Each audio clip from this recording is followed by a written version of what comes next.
aweyisi manje awukade kababizana nini ekhaya awunanhlezi ngiya ngitshela ngozanisene Ugas. cha ngifuna ukubona nje ngibona abazali ngibabuza ukuthi cha into kahle nandako yini manizela wabala ethi yabona mina wabuza intombi ayilima nje ngizenza empilweni mangibhoreke yahlengane ukubuza ngathi yebo umntana mbuzi njahile wathi unayo baba noma ngathi kakhulu wathi hayi awubuke ngathi wazalwa andifocus suka hayi right uqala uyashutha indaba Yes. bafowethu sanibonani ngiphethe ke inswiza lapha ngiphethe inswiza nsi bafowethu nje manje kodwa ngizocela ukuthi ke Ntama last time ukhulume wakhuluma uphinde wakhuluma kodwa awukazi usibingela wazi uyichaze mfowethu siyafisa ukwazi ukuthi ubani lona injula buchophole lo muntu lona osithatha sibeke uquzu samakhanda ubani mfowethu ukhulelephi who are you hayi asibonge baba igama usineliso akathwala mfowethu thwala ngizalwa intombi yakathwala ezalwa uMankosi ke nothwala okay insizwa ke eya kumncele yeah eyakwandlela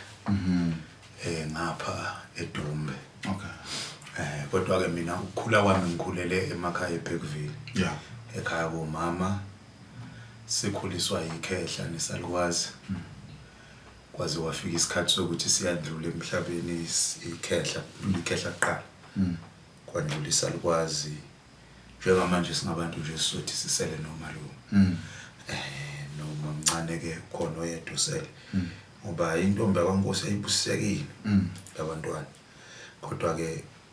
angifuni ukungena kakhulu into engayisho nje ukuthi umama usele nodadewabo yedwa uma Mncamzanele and then kube omalume abathathu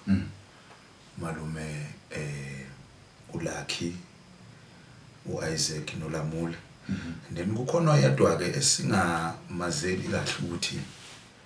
ngapha empilweni wahamba washonaphi umalume uMkhishu wayedumekela kaAbednego ngoba kwakuyinsizwa ecula isicathameni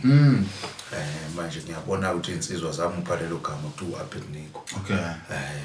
ngamanye amagama usho ukuthi akaziwa la ikhona ayi asazi ukuthi ngabe ungaphi usaphila noma akaphili cha ulwazi sinalo ngicabanga ukuthi kuzoba istory impela lesibafowethu esizodinga ukuthi sihlele kahle usuku umfowethu asichazele kabanzi ngabe yini leyo enza ukuthi umfowethu agcine senyamalele okanye sekunjena umfowethu ukhula kanjani impilo wemntakamayi bifana nje nempilo yonke yabantwana abakhulayo empilweni yebo sikhulela ngaphansi komndeni ke okade ungathatha intweni khehla egoli ke well ngingekhulume kakhulu lapho ngoba mina ngikhuluma esesekhaya so okusho ukuthi bekusebenza ke kanjalo umamncane kanjalo ngoba umama ongizalayo umama usebenze until ezofikelwa ukugula waphathwa iTB kwafuneka ukuthi makabuye ezekhaya until eba right waphuma sayohlala eMnambithi sikhashana isincane nje sakwazi nekhehla samlanda but ayikhona awubuye ngoba awukwazi ukuthi uhlalele kude sesibadala woza kuzosibheka wabuya ke umama wahlala ekhaya engasebenzi kuumuntu othengisayo kakhulu wangaya nje lapha eBergville ufika ubuza ufishi kaMathwala akekho ngakutshela ayibo ushaya ufishi la usawushaya manje sasana business namanje siyakhala yeah so ke kuyilo umama ke nje oyizamelayo ngaleyo ndlela sakhula mfowethu ngoba naku sikhulile umama ke ngingasho ukuthi lapha ekhaya uyo owabusiseka ngabantwana ngoba esiswini sakhe yangaze ngibale ngibazi nje ngamagama kuphela weJesu okay angaze ngibale kodwa nje engingakusho ngacishe ngaba ulast born yabona bathanda ukuba nesikhweleke lapha ekhaya kuthi uthanda mina kakhulu kanti cha ngacishe ngase ngihijack kanje ngenye insizwa yakithi encane uSiphe iyona ke nje engizothi iyona encane kumina mfowethu usase kule ndaba yokuthi ngathi uvelaza ukuthi ukuthandwa wona kakhulu uyazi ukuthi lento ungayikhuluma sakudlala ama families amaningi aphenduka imize eminingi iphenduka amanxiwa ngoba kunalento yokubukeka sengathi umzali uthanda usibanibani einganeni ukudlula ezinye ingane idalwa yini yonto hey yazi wemntaka manga ngiyafisa ukuthi ngabe ulwazi nginalo kodwa nginokubuka ngithi mina esikhathini esendlule lento ibingenzwa ukuthi umama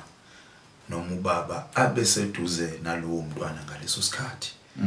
ngoba phela umntwana ongakhuliswanga uzokhumbula ukuthi laba abantu abadala thina basikhulisile besizalwa uthola ukuthi salwazi sihamba futhi sibuyele emsebenzini sikhuliswa ugogo njenganathi nje thina sikhuliswe ugogo uMankosi kodwa ke mina ngaleyo nhlanhla yokuthi futhi ngeke ngisho ukuthi inhlanhla ngokuthi umama nje agule kanti mina ngisesesigabeni sokuba mncane ngase ke ngithola ukuthi ngibe nesikhathi naye ukundlula mhlambe abafowethu abadala ngoba kunabafowethu ababili abadala nosisi wami oqala engizothi umama nje waphiwa intombi eyodwa ke umuntu ke futhi naye engizosho ukuthi udlale irole yokusikhulisa uyisisi omdala uMbuleko namhlanje akakakhohlwa ukuthi uyuma wethu uthetha lento ongakazi uzuyibona makuthiwa nje naku uyafika ufikile uyayimbona ukuthi nansi le ntombi sishinga ngoba ubona ucha hayi lento ukuthi umama kuthini ikuyena lapha usasenayo imapha ama challenges sikhulile njengamanje ukhulile mfowethu ngaka imapha ama challenges oyubhekane nawo nasi isikole impahla zokugqoka okhisimusi makufika nje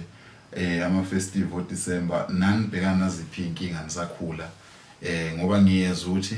ngazi ukuthi kwakukhona i-distance between you and abazali ama parents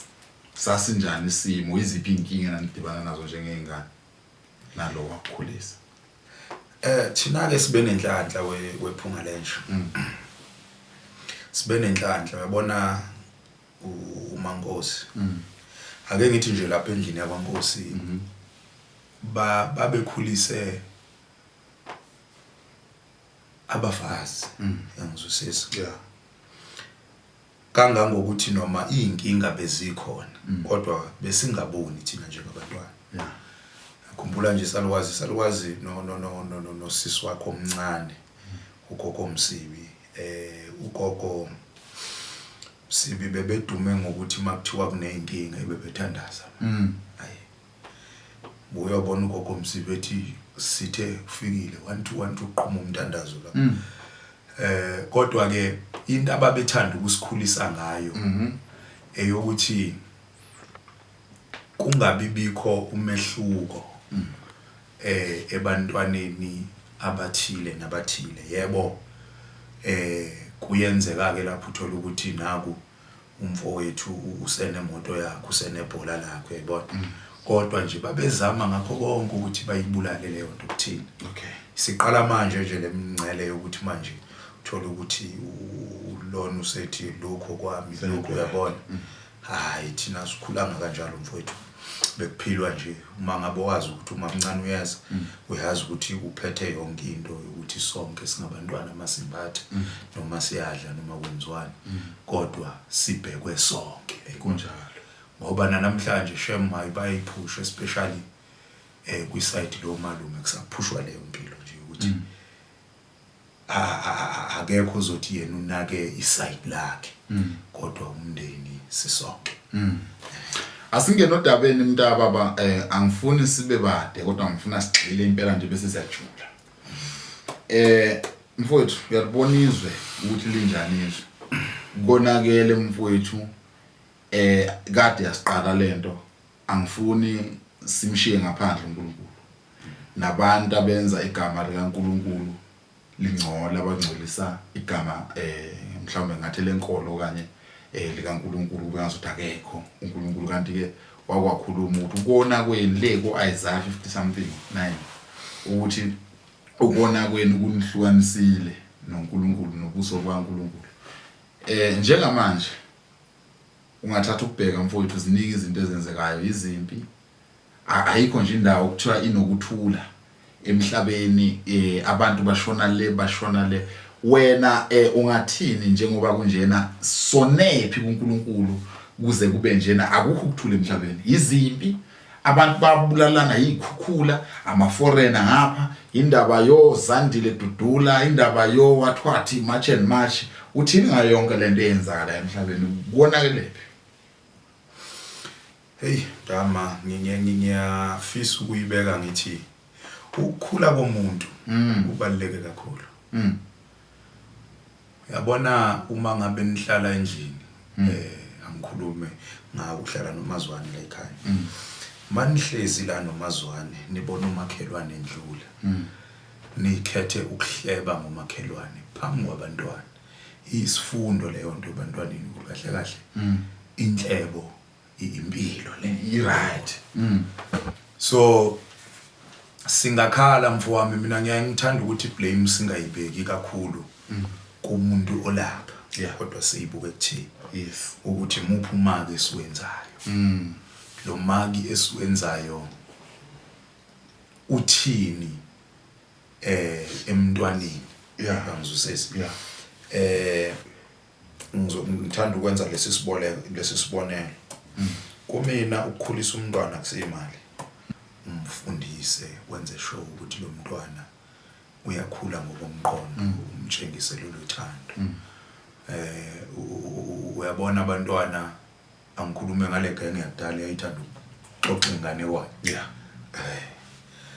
leyo genge ibithandwa abantwana because abantwana bebezuzulwazi uyangizwisisa so ngizama ukuthi indlela esikhulisana ngayo yeba futhi kusazofuneka ikeyibhekwe nomunye angena endlini yakhe noma ekhaya kuba kabheke ukuthi ngempela ngenza kanjani ekukhuliseni laba bantwana ngoba kusasa labantwana bayi reflection yomuzi abasuka kuwona lo yamuzi abasuka kuwona uma ngenza amaphutha nje ake ngenza isibonelo ngenza amaphutha uthwalo wenza amaphutha bemsukela umvuka amadoda umyamandi ebengawenzanga amaphutha ngesimo sokuthi ngimbethe igama lakhe noma ngimbethe isibongo sakhe so kubalulekile ke ukuthi nalabantwana sibakhulisa ngendlela eyobenza ukuthi bakwazi ukwenza kangcono yangizwisisa ukwabona kunalento edume kakhulu kule ikhathi namhlanje bathi GBV into ezifana nalezo ngilihambile nami uhambo lothando kodwa angisho ukuthi hamba ungibophisa ngaloko nabalaleli bangangibophisi kodwa kuzo zonke intombi engakazwana naye yodwa intombi engake ngayibeka isandla ngafunga futhi ngalolu suku ukuthi angangiphinde ukwenze lokho engizwisisa ngezimo zokuthi angikhulanga mina ekhaya labazali ababekana izandla phambi kwethu singabantwana ngikhulanga kanjalo yini namhlanje kufanele ngikubone lokho kulungile uyayibona so ngizama ukuthi impilo esiyiphilayo masithi masiyisulela ebantwaneni sisulela impilo into ezokwenza ukuthi labantwana babe amadoda omama abangcono kusasa mfowethu ngibonga kakhulu into engijabulela ukuthi kule TV lena siphethe umuntu okwazi impela ukuthi ajule indlela ojula ngayo umntaba abangethanda kakhulu kunodaba olusematheni oluthi kungenzeka izwe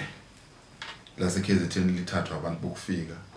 ama-foreigner abahambe uthini ngalokho? Hey noma ngingazi ngalolo daba kahle ngizwisisa to impilo yami yangiqabela ukuthi ngithatha ama side politically ngizwisisa kodwa nginenkolelo yokuthi mina umakhelwane umfowethu mangihambe ekhaya wathi umkhulu abafowethu ngizobathola eGoli ngafika ngathola uPhumalenje uyayibona ngazuza abafowethu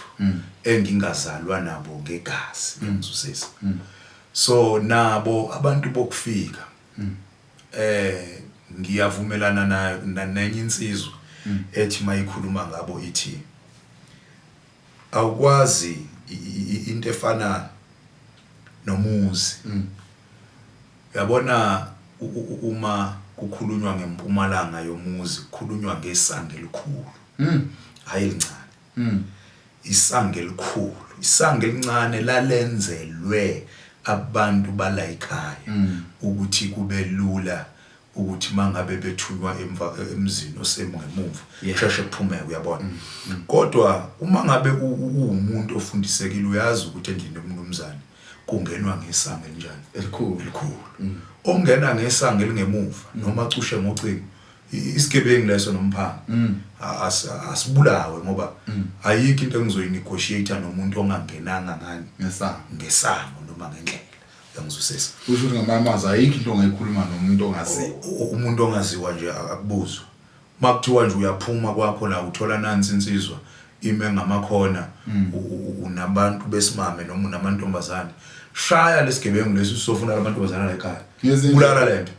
uyayibona ngoba ungene ngendlela errong mawungena ekhaya ungena ngesango elinjani ngaphambili waziwe ukuthi umntaka bani lo ovelaphi usuka kuphi yini embeka la ngiyakuzwisisa manje ngiyacabanga ukuthi nala ku government wethu into ekufanele leyo ngabe iyamonitheka ukuthi ongenayo ungena ngaliphi esuka kuphi ezokwenzani ukuze manje lezwe likwazi ukumanageka izindlela zakhona uyayibona so ngiyavumelana kakhulu naleyo nsizwa uma ngabe ilibeka ngalolo hlobo ukuthi abantu mabazeke uyayibona ukuze kusasa singabi nezinto ezifana nalezo ngoba phela kukhona nolunye udaba la mfowethu ngizokuchazela nje ukuthi mina ngile understand futhi ngiyafisa ukuthi onolwazi akavele obala okay ake ngilibeke kanje nansi insizwa yase South Africa ngibekisa ngensizwa ngoba into engavamisile leyo ithola intombi yase Malawi babuye bazohlala la bathi kunesikhathi lapho kufuneka ukuthi lo osuke eMalawi athola ubuzo well nga understand ke esigabeni somshado bathi umntwana ozalwa yilaba kufanele ukuthi makathole ubuzwe ngiya understand ngenxa yokuthi uyise ungowala yangizwisisa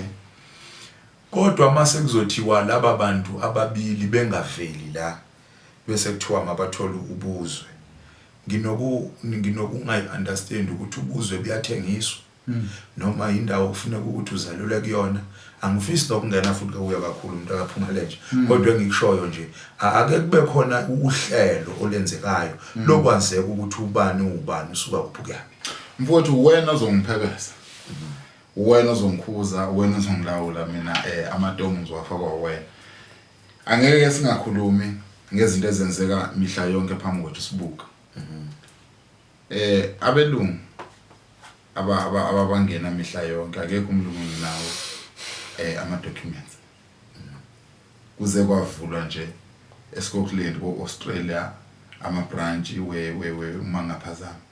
ibranch kwavulwa umnyanga yasekhaya yala eSouth Africa eScotland angazubani lo eScotland abakazi bamvulele iHome Affairs engifuna ukukubuza ukuthi manake ngiunderstand kwavulwa iHome Affairs yase South Africa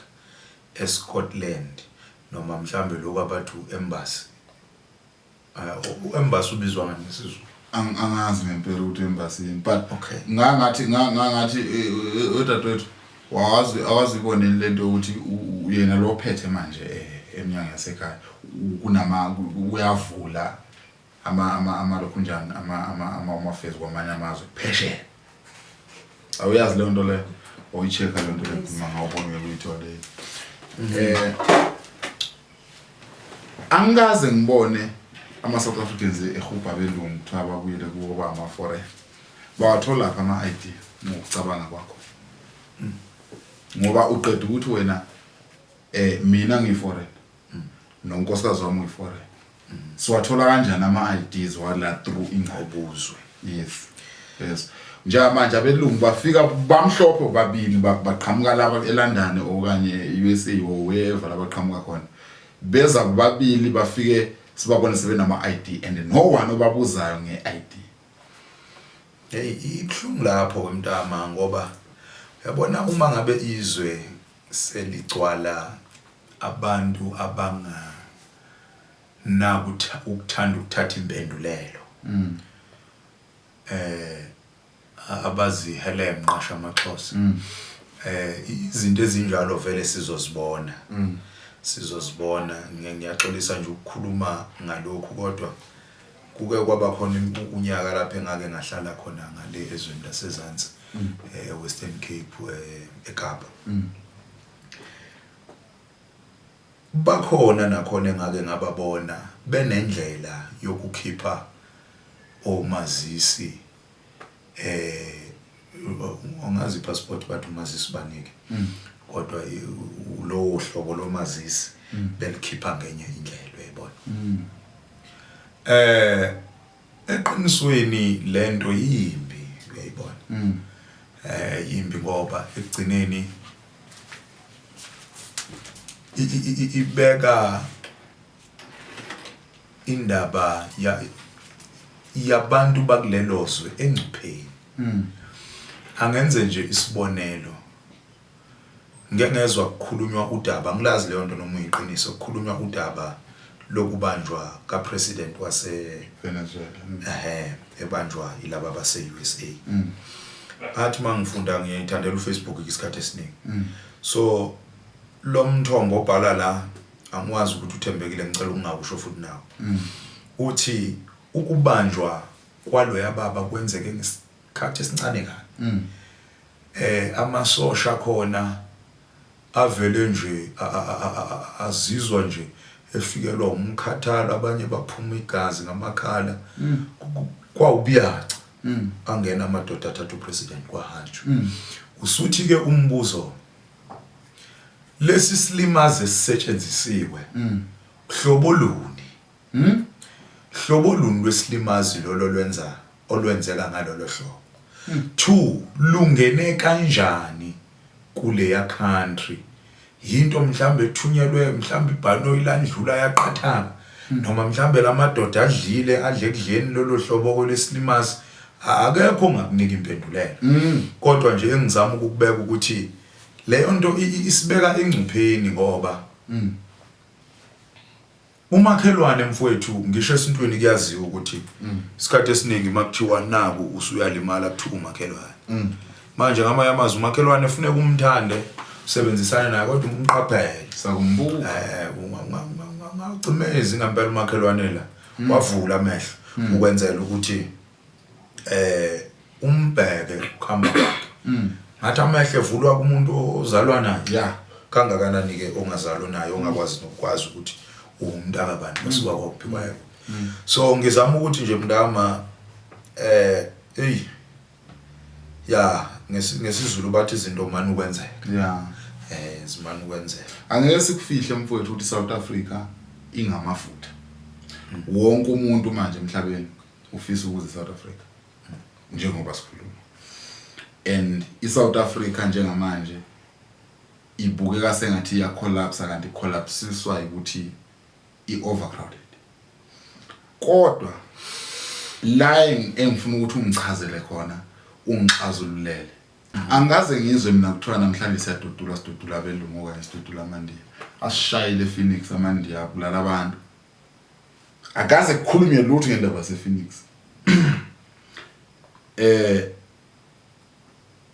wayini ngawadudula abelungu abanqedele ispace no ngiyawuthanda umbuzo wakho ukuthi le mbuzo yakho ibuza umuntu ofuneka enze ngakho konke ukusemandleni uyachophelele akathatha uhlangothi kodwa ake ngithi mntakama umuntu ongenzi kahle akenzi kahle mfowethu mina ke ngumuntu oyithandela ibusiness so ngiyakholwa ukuthi kwa business kwesinye isikhathi ukuze inzuzo yakho yande bathi ngolimi lwebhola if you cannot play the ball play the man so says so ngizama ukuthi ukuhlakanishelwa ezweni lenu into engafanele leyo ngabe iyavumeka into engifisa ukuthi abantu abamenje ngabameli bezwe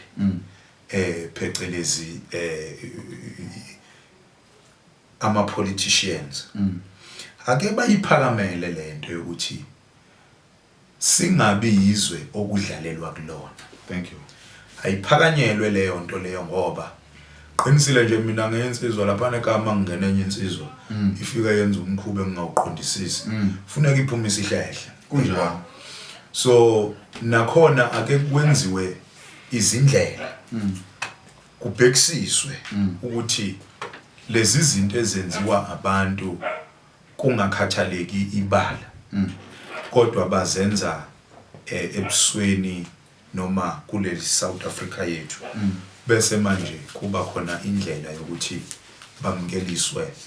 njengokwezenzo zabo yayibona. Ake ngithi nje uyayibona le ndaba yombalo hey le ndaba yombala wemntama yinto mina engingayithandi kodwa abanye abantu izenzo zabo zenza ukuthi lento noma ungayinakile uzuyinaka yayibona. Ngafunga mina ngathi indaba yokusebenza umlungu engiphinde ngoba abelungu bangihlukumeze kakhulu yabona ngezinto oyibonayo ukuthi uyazi lo usuyanqaphaza yanqaphaza lo kahle kahle kube ngabe nje insizwe esikhuluna ngabe ngifaka induku ngahlala nezinsizwa yabona nje mangifikelele eKapa ngahlala nensizwa ngizosho nje isibongo yakwaSide eyayisuka eMalawi yayiphila lensizwa yayiphila kakhulu lensizwa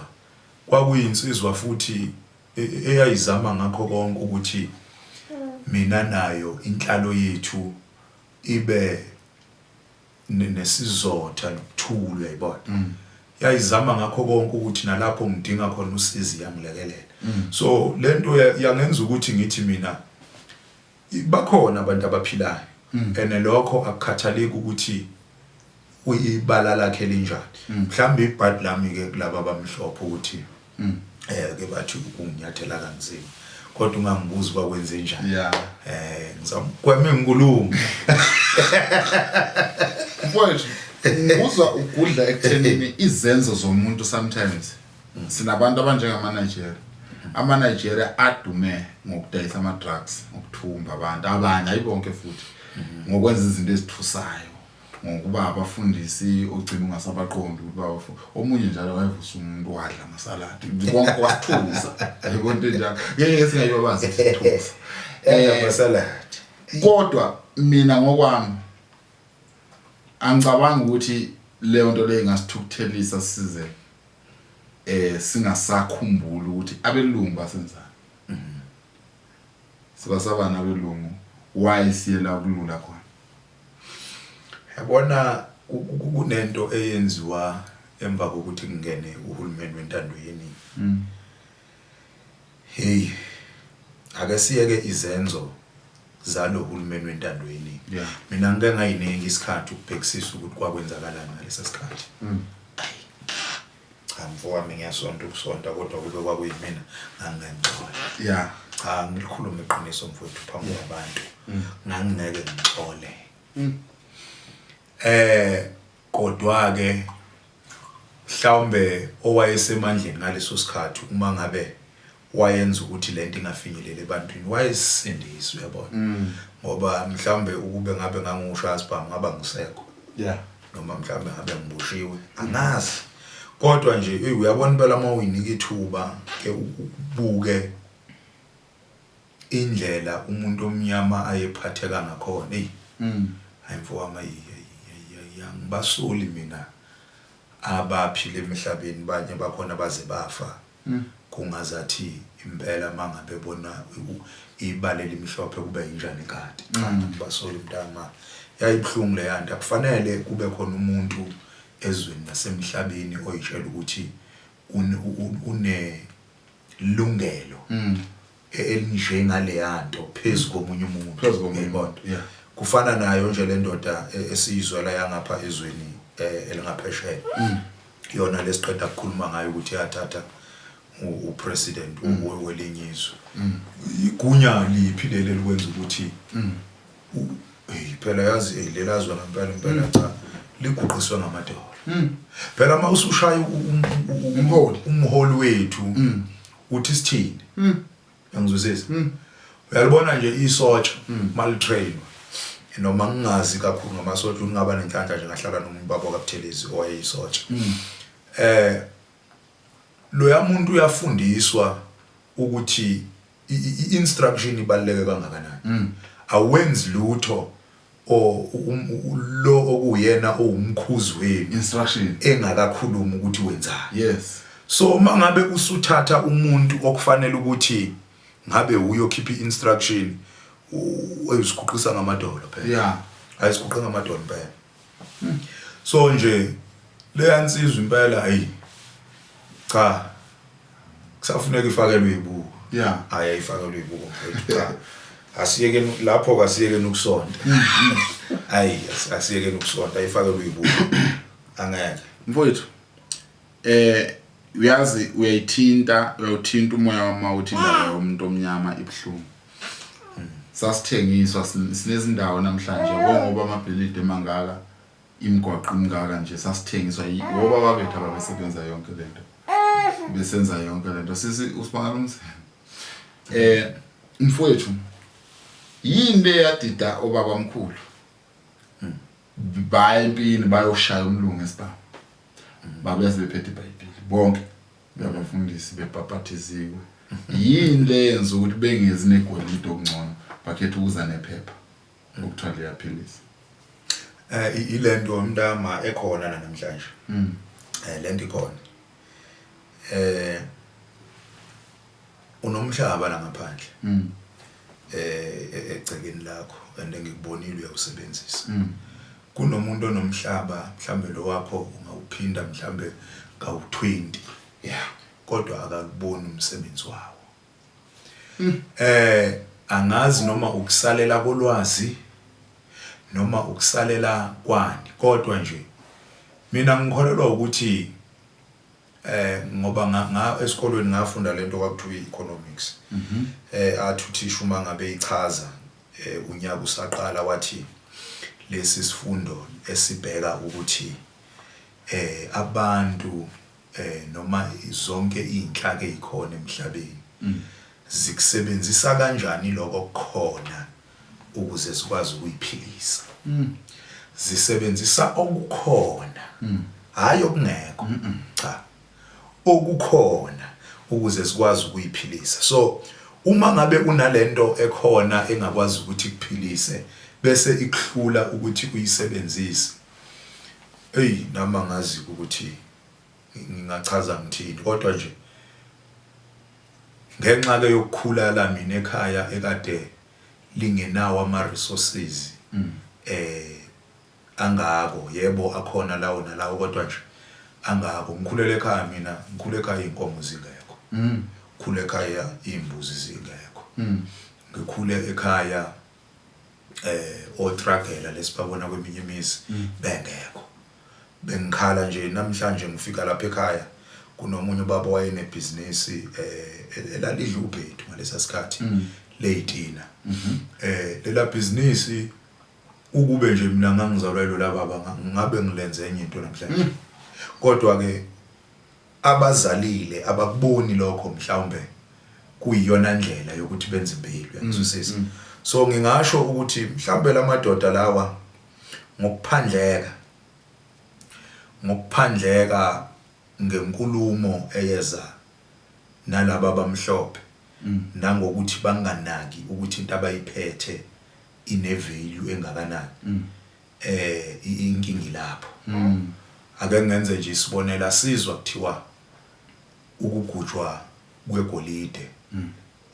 eMzansi kwaqalwa umuntu omnyama lokho kusho ukuthi abantu abamnyama babengazi ukuthi uma uthatha lento ekuthiwa igolide yini ongayenza ikusebenzele uyayibona uthe sefikile nalo ofika neinformation